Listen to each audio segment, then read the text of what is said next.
Bonjour et bienvenue sur le podcast qui te dit tout ou presque sur le système nerveux, sur le nerf vague plus particulièrement.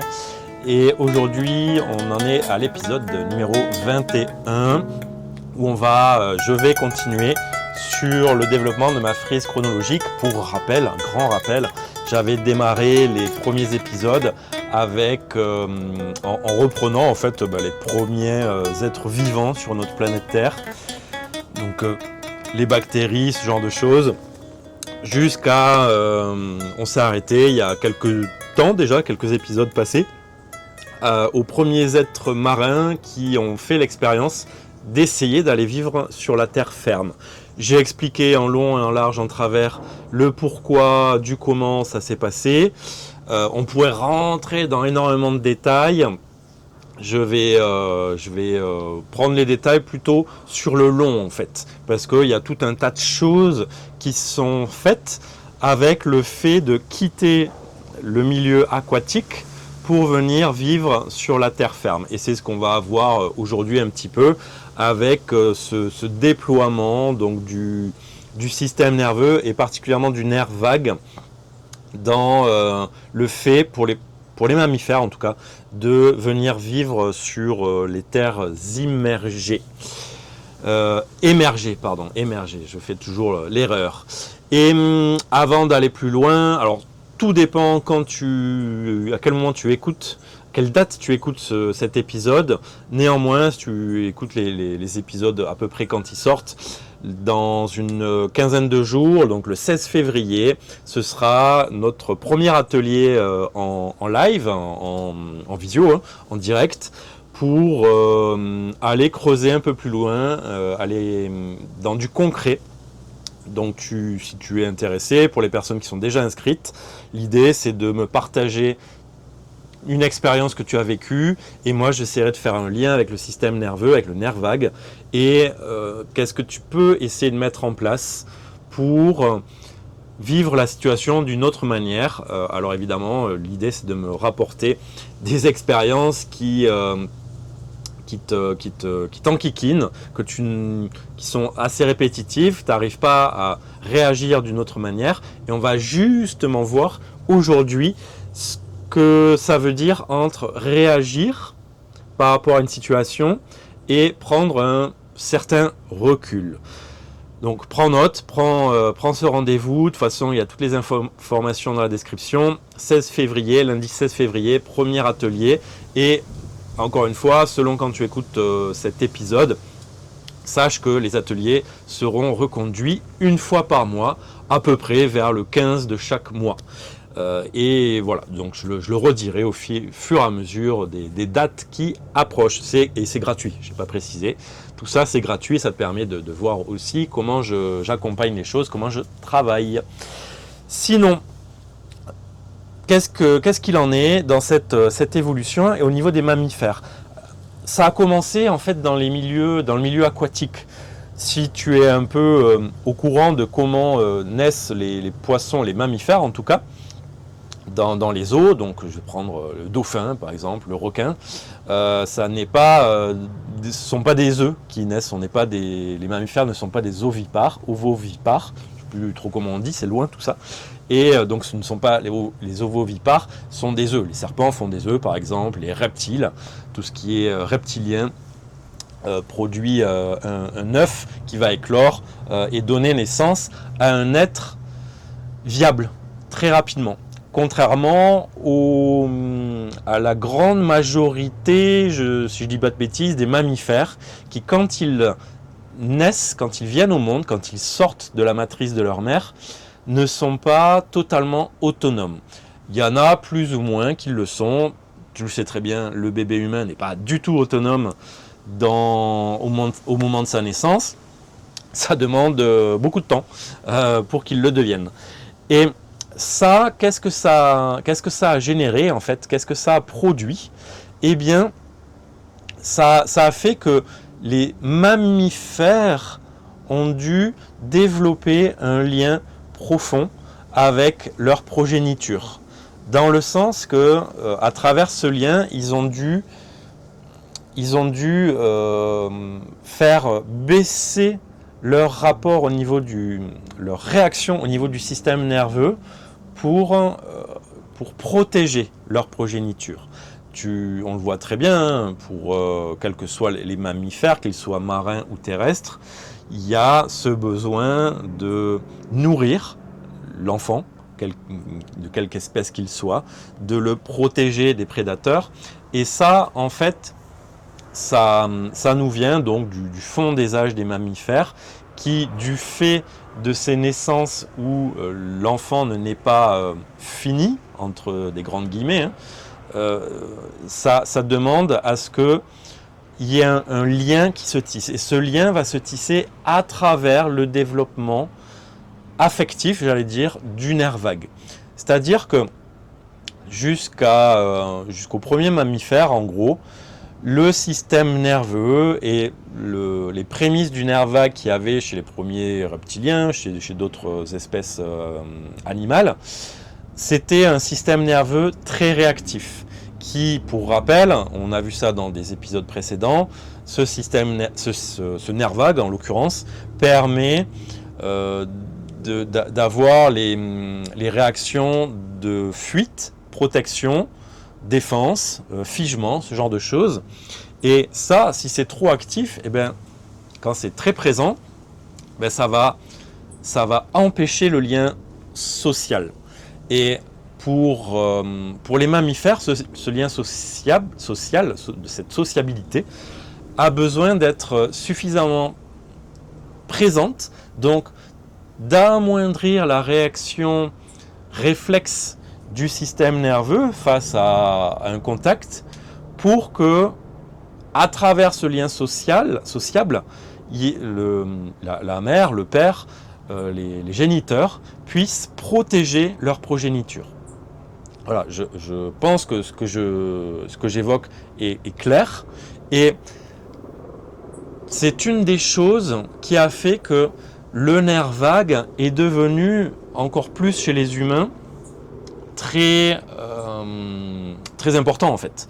On le voit aujourd'hui, il y a de plus en plus de documentaires sur les grandes chaînes, sur les grands médias, qui nous parlent du nerf vague, de l'importance, en tout cas des expériences qui aboutissent sur certaines maladies pour venir, qui agissent sur le nerf vague pour, alors peut-être pas faire disparaître certaines maladies, mais en tout cas pour amener des soulagements sur la polyarthrite rhumatoïde, par exemple, j'ai entendu ça dernièrement, et on vient agir donc sur ce nerf vague. Et en fait,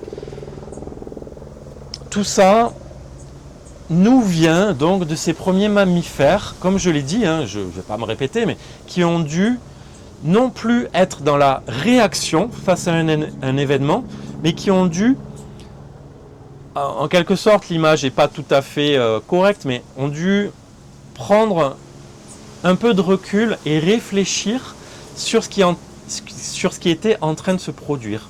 Et de là va apparaître aussi, et c'est pour ça qu'on retrouve ça particulièrement chez les mammifères. Les mammifères sont les êtres vivants, et encore plus chez les humains, encore une fois, où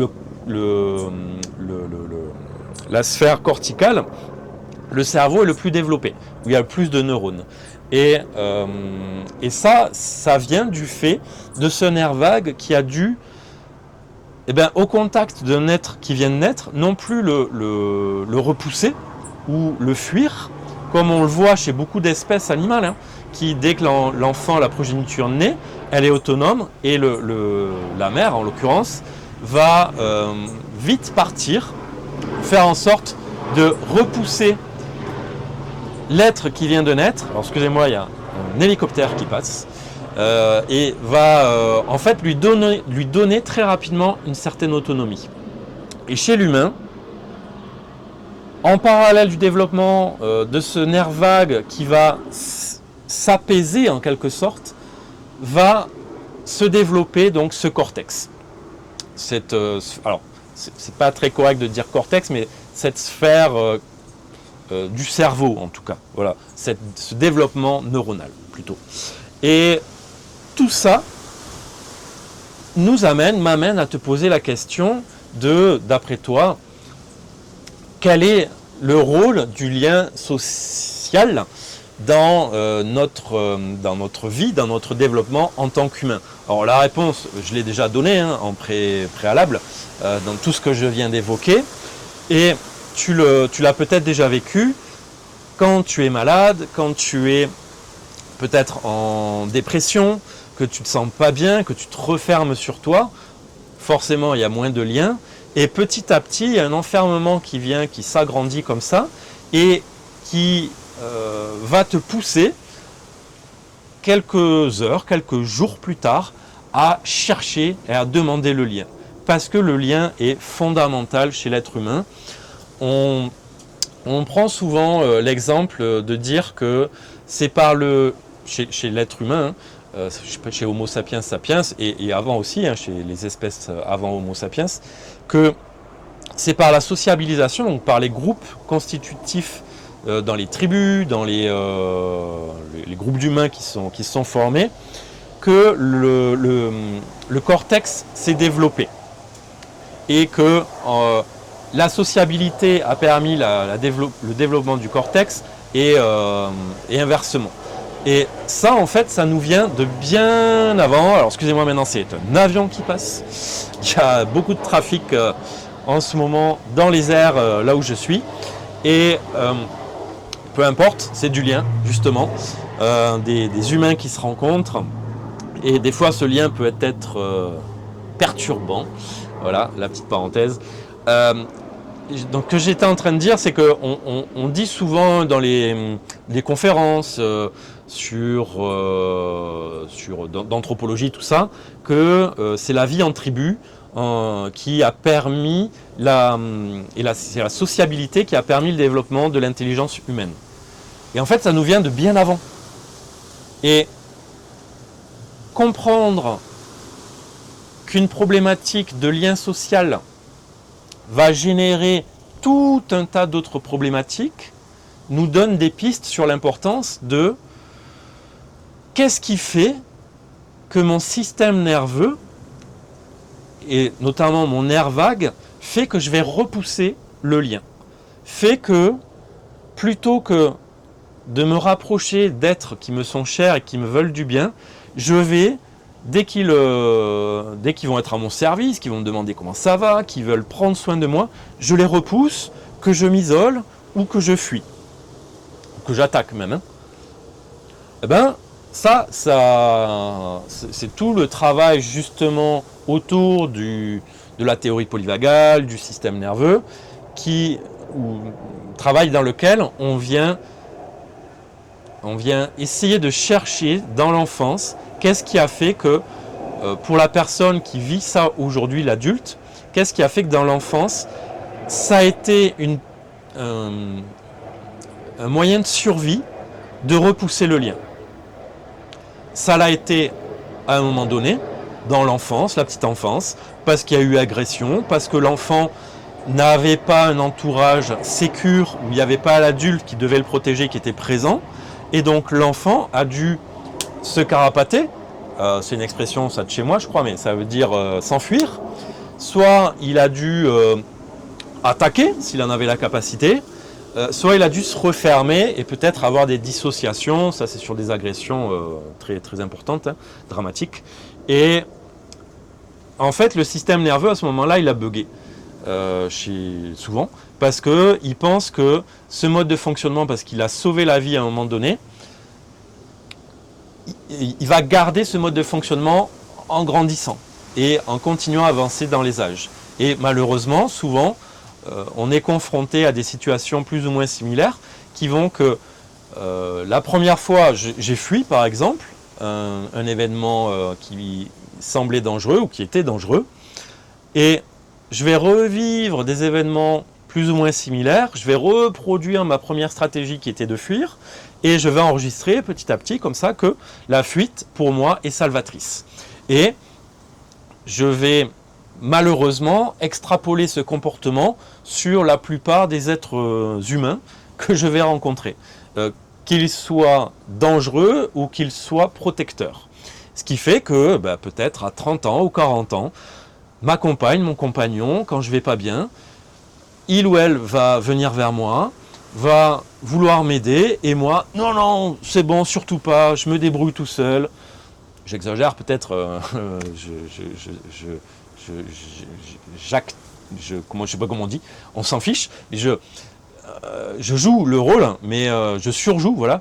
Mais peut-être que tu le vis comme ça, ou qu'un de tes proches te l'a exprimé de cette manière-là, et on veut à tout prix s'en sortir tout seul. Alors ça, c'est typique des hommes, des femmes aussi qui ont un caractère plutôt masculin, ou qui ont vraiment vécu aussi, je ne veux pas enfermer ni rien, mais qui ont aussi vraiment vécu des agressions très graves, et qui n'ont malheureusement pas eu de soutien. Et forcément, la meilleure stratégie sur le moment, c'est de compter que sur soi-même.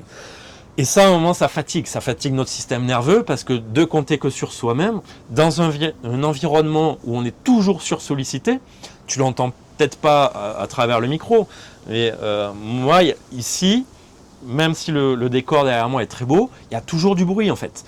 Il y a des bateaux qui circulent, il y a des avions, des hélicoptères, à côté il y a des travaux, et en fait tout ça, même si t'as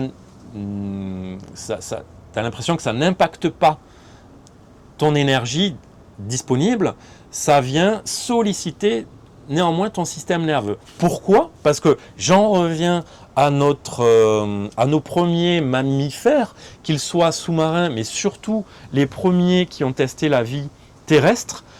En fait, les premiers mammifères terrestres étaient très petits et ils étaient plus proies que prédateurs. Ils avaient des grands prédateurs qui étaient plutôt des reptiles à l'époque. Et ces premiers mammifères dont on est issu, on a plus ou moins des gènes communs, même si c'est très loin. En tout cas, on est dans la grande famille, dans la même grande famille. Et ces premiers mammifères, donc, qui étaient plutôt petits, leur stratégie de survie, comme ils étaient des proies, ils devaient se cacher. Et ils vivaient plutôt la nuit, parce que la nuit, on est plus discret. Et ils ont dû développer aussi tout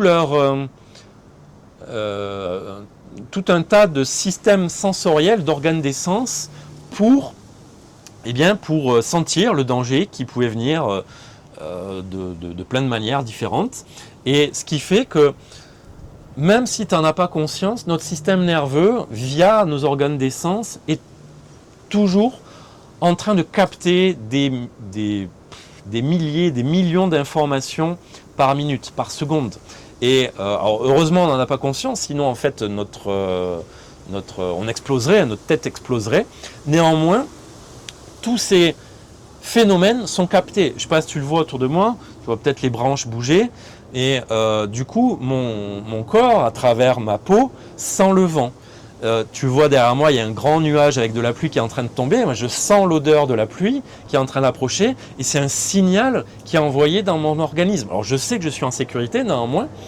Pour l'être ancestral qui vit en moi, l'être primaire qui vit en moi, la pluie peut être un synonyme de danger, parce que ça peut vouloir dire hypothermie, ça peut vouloir dire, s'il pleut beaucoup, je sais pas, des inondations, un risque potentiel en tout cas, et ça demande de se mettre à l'abri. Le vent, pareil, peut être un signe d'un danger potentiel.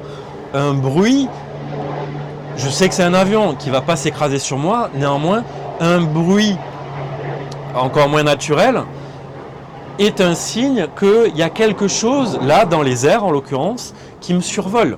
Et même si, je le redis, je sais très bien consciemment que je suis à l'abri, mon système nerveux, hérité de milliers, de millions d'années de vivre dans des environnements hostiles, a gardé ça en mémoire, et pour lui, il a besoin constamment d'analyser ce qui se passe autour de moi, mon environnement plus ou moins proche, et ce qui se passe aussi à l'intérieur de moi.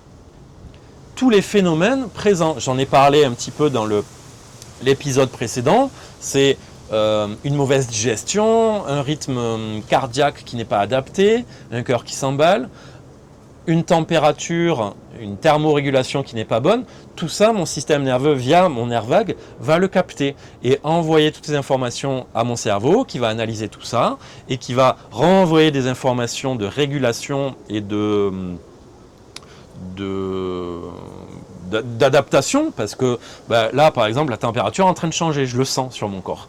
Et forcément, donc mon corps, via la thyroïde, via tout un tas de phénomènes, va augmenter un petit peu la température de mon corps pour pas baisser, pour pas rentrer dans une hypothermie. Alors je suis à l'abri de l'hypothermie, je vous rassure.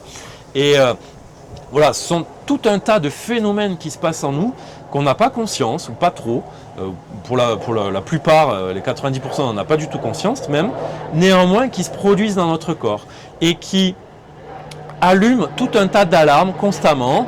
Et notre cerveau est là, comme je viens de dire, pour essayer de gérer ces alarmes qui s'allument. Ces voyants qui s'allument. Ok, hop, on va envoyer telle information pour que cette alarme s'éteigne. Ça va en même temps en éteindre une autre.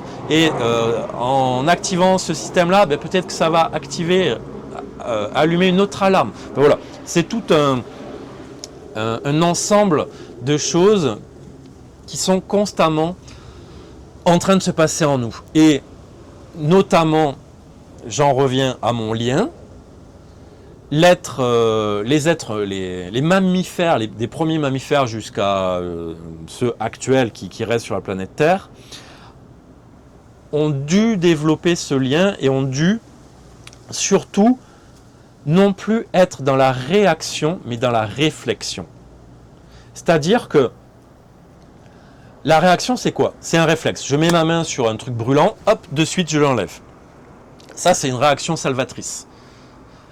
En revanche, je vais, mettons, je sais que j'ai des enfants, par exemple. J'ai mon enfant, par exemple, qui est là-bas, dans une pièce à côté. Quelqu'un s'en occupe, néanmoins, il peut venir me voir. Et je vais sentir une main se poser sur moi, discrètement, et un réflexe salvateur pourrait être un danger me touche, quelque chose que je ne m'attendais pas me touche, je vais écarter le truc, je vais donner un coup de bras, une claque, un coup de poing, ce que tu veux.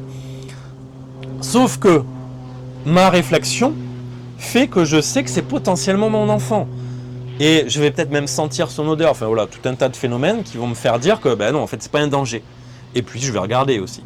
Mais ça c'est déjà sûrement arrivé. Quelqu'un arrive, pose son bras dessus.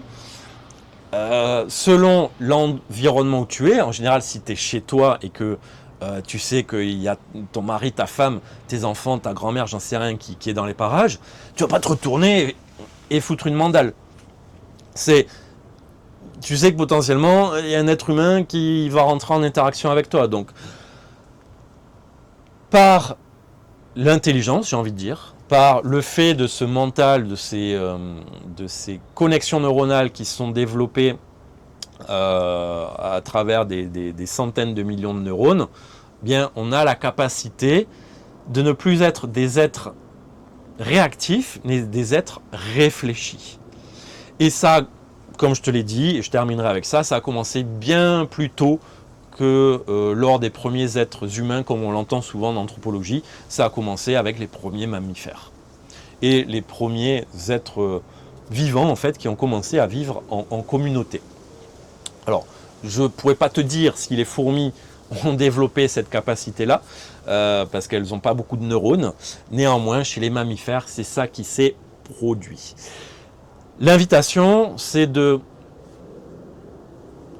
tu regardes quels sont tes mouvements réflexes et quels sont tes mouvements où tu vas pouvoir mettre de la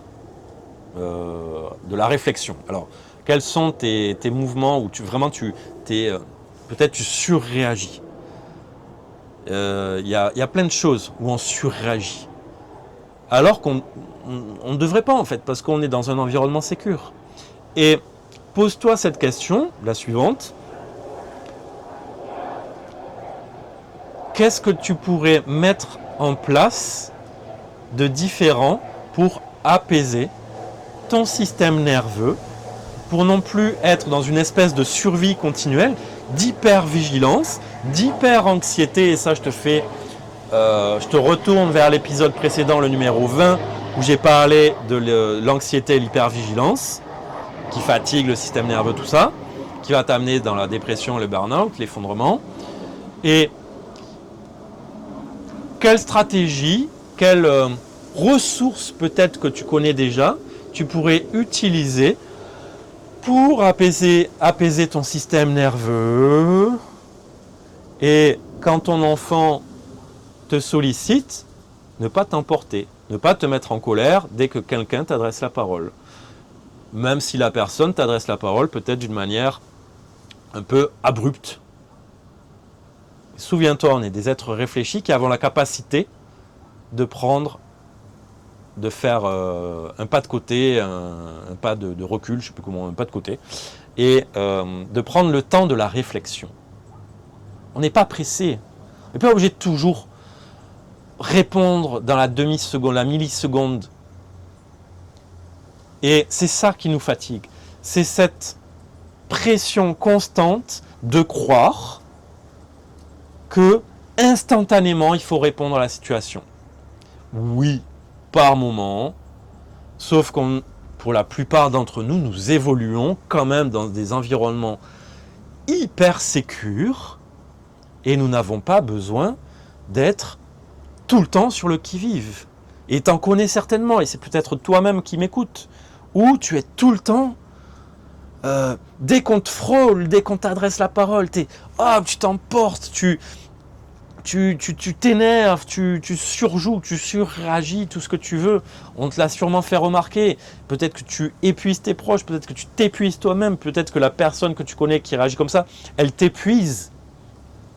Et l'idée, c'est pas d'aller se flageller, hein. Ce sont des adaptations qui sont mises en place, mais qui ne sont plus adaptées justement à l'environnement.